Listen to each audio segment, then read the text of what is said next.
जाऊन सांगितलं साखळाईचं पाणी आणल्याशिवाय मी परत 5 वर्षात मत मागायला येणार नाही. आता काय तिकडं सांगितलं याला जाऊन आमच्या शेवगावला ताजनापूरचं पाणी आल्याशिवाय मी गावातच येणार नाही. लोकांनी मला सांगितलं सप्त्याला गेलो त्या दिवशी, अरे फिराकलेच नाही तर पाणी तर सोडून दे. अरे डाळ गुळ वाटली लोकांनी कशी रेकॉर्डिंग केलं बघा. कांदा ते अमित शहा साहेबांकडे गेले, ते गेले ते काही करा साहेब आमची वाचवा,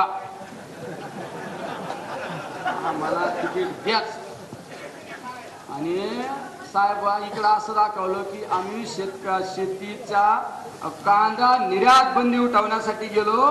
कुणीतरी त्यांना एखादा अर्धशाने भेटला असून उद्या निर्यात बंदी उठणार आहे, परदिवशी उठणार आहे. त्या महाशयाने लगेच बाईटच लावून टाकली मीडियाला, कांदा निर्यात बंदी 2 दिवसात उठणार. आणि त्यांनी छापलं कांदा निर्यात बंदी उठली.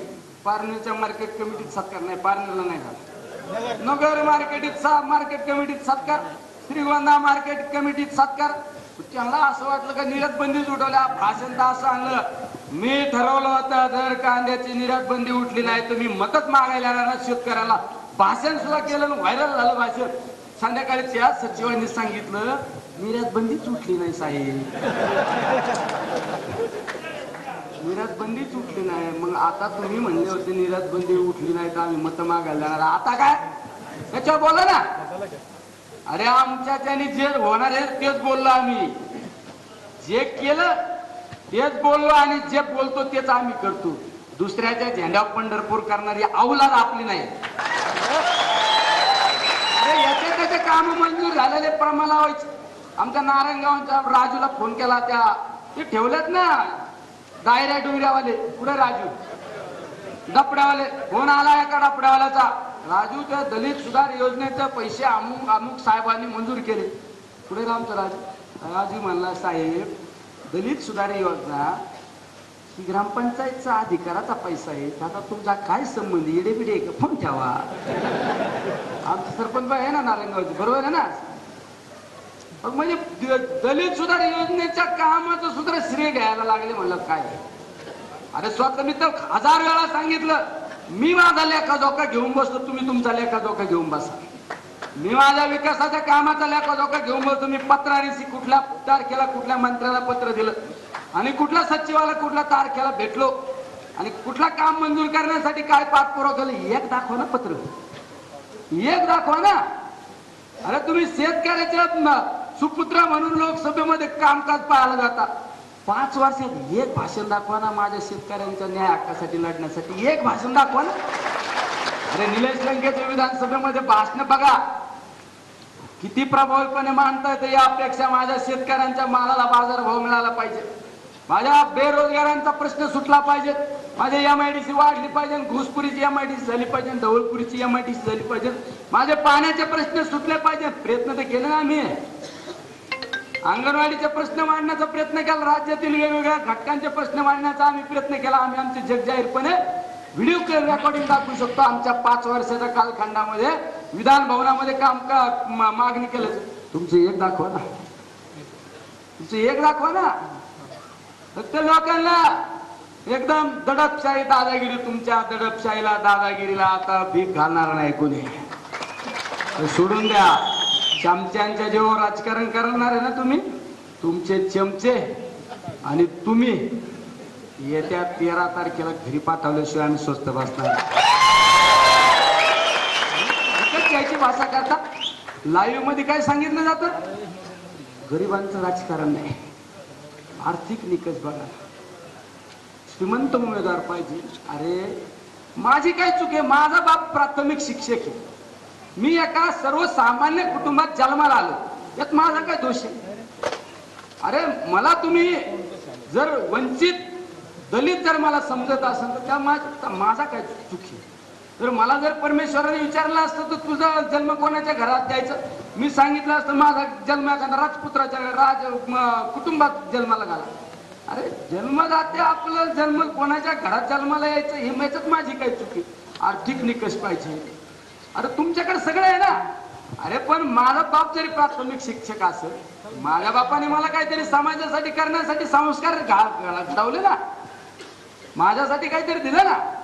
अरे जर तुम्ही जर एखाद्या सर्वसामान्य कुटुंबातल्या माणसाची इतके जर अवहेलना करणार असेल तर या जिल्ह्यातल्या गरिबाने तरी शांत नाही बसलं पाहिजे, सर्वसामान्य लोकांनी शांत नाही बसलं पाहिजे. हे निलेश लंके वार नाही तुमची आई. उद्या तुमच्यासारख्या सुद्धा एखाद्या पंचायत समितीने जर तिकीट मागायला गेलं, हा, जर तुमच्याकडे एखाद्या पंचायत समितीला तिकीट मागायला गेलं तर तुम्हाला सुद्धा विचारलं जाईल तुझ्याकडे किती प्रॉपर्टी आहे, तुझ्याकडे काय आहे, तुझ्याकडे किती पैसे. या या उत्तमराव पुढे या. आता हात नका वर करू, हात केलं का सगळे लोक तिकडेच बघा, त्यात मी आवाज देतो. या इकडे पुढे.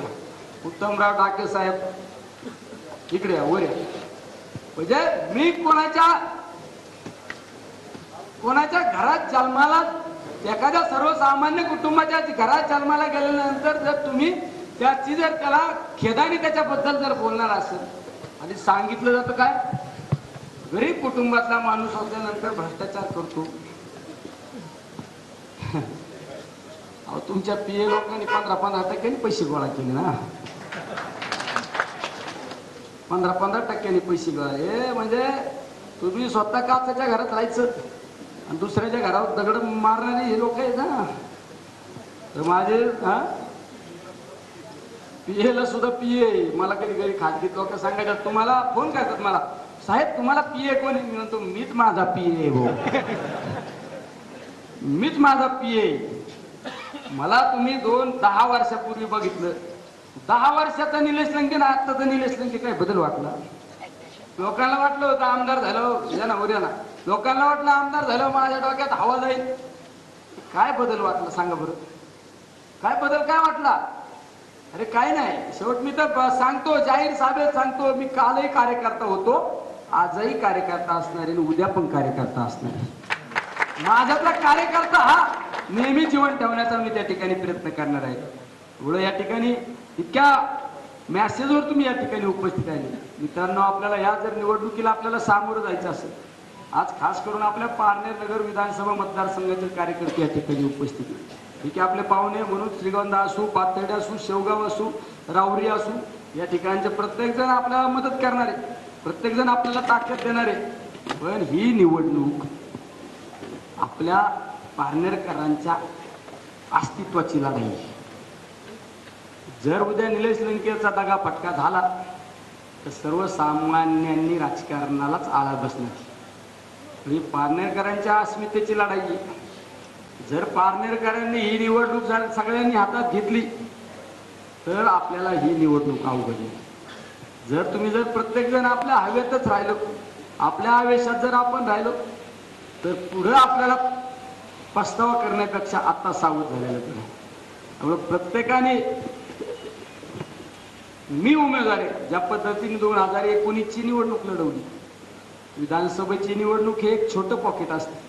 म्हणजे ज्यावेळेस मी आता लोकसभेच्या निवडणुकीच्या निमित्ताने फिरतो, पुढं कर्जतचा पट्टा, कोपऱ्याचं गाव, म्हणजे फार जामखेडच्या आपल्या करमाळा बाउंड्रीला गाव, तिकडं पैठणच्या बाउंड्रीला गाव, इकडे राहुरीकडे गेलं तर पार राहुरी तिकडं पार संगमनेरकडे गाव.